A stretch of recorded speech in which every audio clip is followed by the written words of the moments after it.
13, c'est le nombre de textes de loi adoptés par le Sénat camerounais au cours de l'année 2024. Parmi ces lois, 3 ayant un fort impact sur la vie des collectivités territoriales décentralisées. Ces textes sont au centre du séminaire de renforcement de capacité des exécutifs et des personnels des CTD du département du Noun les 24 et 25 février 2025 à Fumban sous le thème « Optimisation du modèle de financement du développement local », une initiative du sénateur Seydou Mbombo Njoya qui entend de cette manière enrichir sa tournée de comptes rendus parlementaires. Donc j'ai constaté qu'effectivement,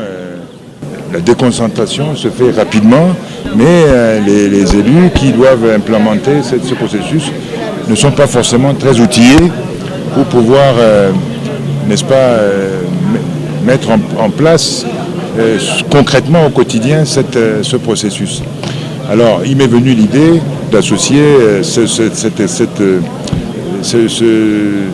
organisation, enfin mon activité politique de l'année, en tant que sénateur, s'associer cela avec un séminaire de renforcement des capacités extrêmement utile. Une journée à l'école des questions de l'état civil, des modèles de financement et autres pour les élus locaux. Il est question de mettre des outils à la disposition des élus locaux, des exécutifs communaux et du personnel administratif et technique pour pouvoir renforcer le mécanisme de financement du développement local à travers ces outils que sont le partenariat et la coopération décentralisée, à savoir des relations entre les CTD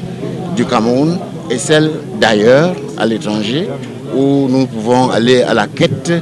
d'un financement supplémentaire par rapport au financement que nous avons déjà au plan national. Le problème de financement des projets dans les communes et les régions, c'est un serpent de mer. Et nous osons croire qu'à l'issue de ce séminaire,